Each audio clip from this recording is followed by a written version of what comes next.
persembahan terbaik. Markus 12 ayat 44. Sebab mereka semua memberi dari kelimpahannya, tetapi janda ini memberi dari kekurangannya, semua yang ada padanya, yaitu seluruh nafkahnya. Ada sebuah kota kecil yang mempunyai sebuah dermaga. Dermaga ini biasanya disinggahi oleh beberapa kapal penumpang atau kapal dagang. Pada suatu kali ada kapal penumpang yang bersandar di dermaga tersebut sambil menurunkan penumpang. Banyak orang datang ke dermaga ini untuk menjemput sanak saudara mereka.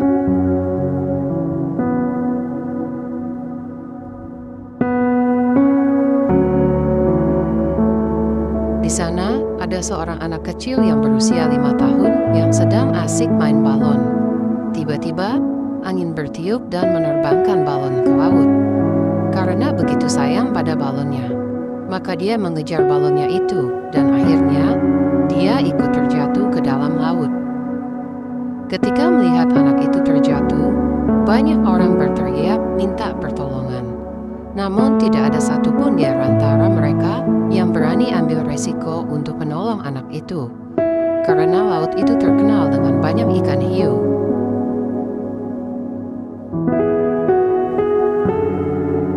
Namun tiba-tiba ada seorang kakek berusia 60 tahun, sudah berada di dalam laut. Dia berenang sekuat tenaga untuk menyelamatkan anak ini hingga ke atas dermaga. Banyak orang datang memberi selamat kepada kakek ini sambil memuji keberaniannya. Dengan terengah-engah kakek ini berkata, "Tunggu sebentar, saya mau tanya, tadi siapa yang mendorong saya?"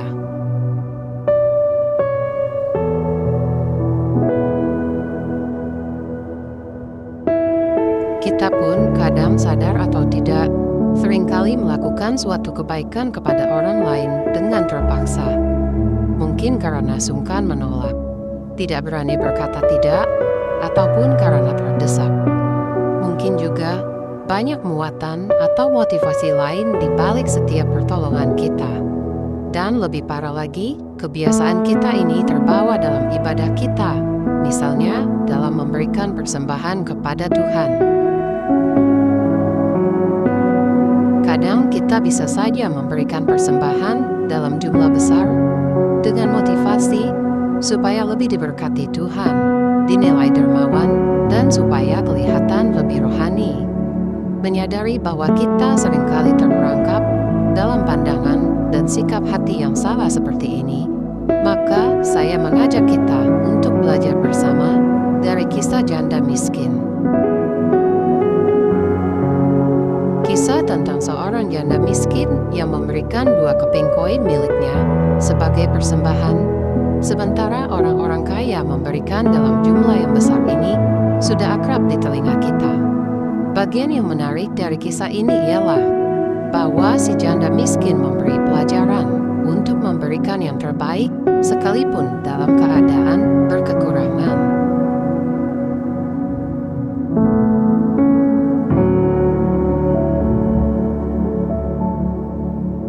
Pecahan koin yang janda miskin tersebut berikan adalah koin uang yang memiliki nilai yang paling kecil pada masa itu.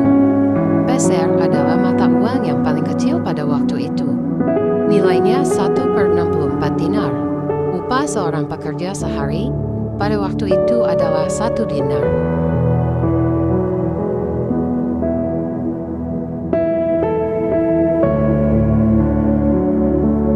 Dikonversi pada zaman ini dan dianggap upah pekerja sehari Rp120.000, maka 1 peser berarti kira-kira Rp2.000.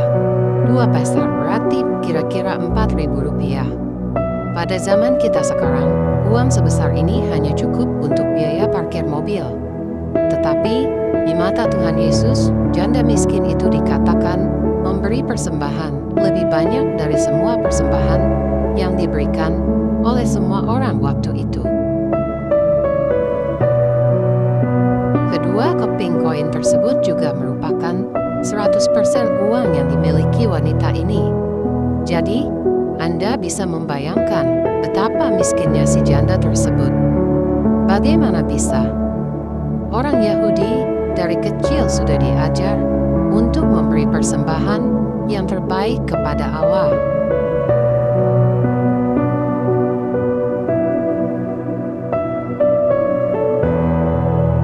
Yesus mengajarkan bahwa persembahan yang berkenan kepada Allah adalah persembahan yang diberikan dengan sukarela, yang memang seharusnya, yang kudus dengan tulus ikhlas, tanpa motivasi untuk keuntungan diri, dan berdasarkan kasih.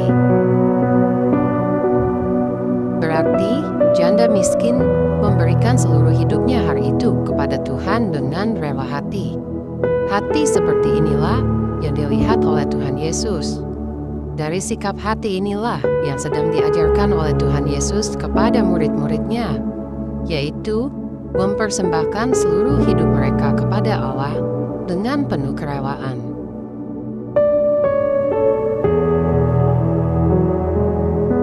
Mempersembahkan hidup kita kepada Allah memang seharusnya seperti itu. Paulus dalam Roma 12 ayat 1-2 mengatakan, supaya kita mempersembahkan hidup kita sebagai persembahan yang hidup, yang kudus, yang berkenan kepada Allah. Dan untuk itu, kita perlu mengalami pembaharuan budi kita, sehingga mengerti kehendak Allah.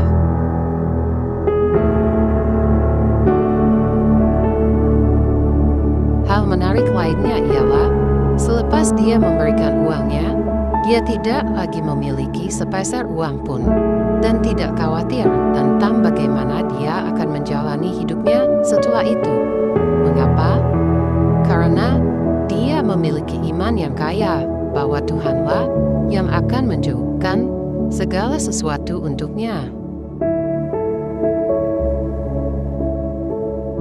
Banyak alasan orang tidak mau memberi, bahkan di saat kehidupan mereka berlimpah. Sebagian orang tidak memberi karena dia terus merasa berkekurangan, walaupun memiliki uang banyak. Sedang sebagian lainnya tidak memberi karena memang tidak memiliki kepedulian terhadap orang lain. Pemberian kecil ataupun besar bagi Tuhan bukanlah nilai dari pemberian tersebut, tetapi pemberian yang berkenan baginya yang berasal dari hati yang tulus.